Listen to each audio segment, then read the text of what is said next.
Hi friends, welcome to our channel. சிங்கமும் எலியும். ஒரு நாள் மதியம் சிங்கம் தூங்கி இருந்துச்சான். அப்போ அங்க ஒரு எலி வந்துச்சான். அங்க வந்த எலி சிங்கத்து மேல குதிச்சு விளைச்சான். சிங்கத்துக்கு கோவம் வந்து பார்த்துச்சான். அந்த எலியை பிடிச்சி எனக்கு நல்ல உணவாக போற அப்படின்னு கோவமா சொல்லிச்சான். ஆனா எலி சிங்கத்தடம் என்ன மன்னிச்சிருங்க, நான் தெரியாம உங்க மேல குதிச்சு விளையாடிட்டேன் அப்படின்னு எலி கெஞ்சிச்சான். எலி சொல்லிச்சான், இன்னைக்கு நீங்க கொல்லாம விட்டுட்டீங்கன்னா இன்னைக்கு ஒரு நாள் நன்றியை திருப்பி கொடுத்தேன்.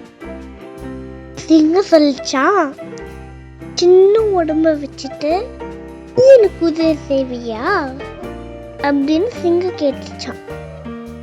இருந்தாலும் எலிய கொல்லாம போட்டுச்சான்.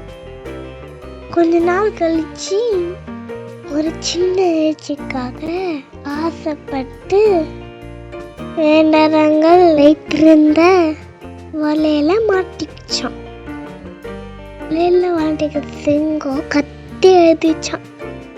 அந்த எலி சிங்கத்தோட சத்த கேட்டு வந்துச்சான். எழுவாத, நான் உனக்கு உதவுறேன் சொல்லிச்சான். எலி அதோட பல்லால வலைய கடிச்சு சிங்கத்தை காப்பாத்திச்சான். சிங்கம் எலிக்கிட்ட என்னை காப்பாந்ததுக்கு ரொம்ப நன்றி சொல்லிட்டு போச்சான். நீதி உருவத்தை பார்த்து யாரையும் மரணம் செய்யக்கூடாது. Thanks for watching.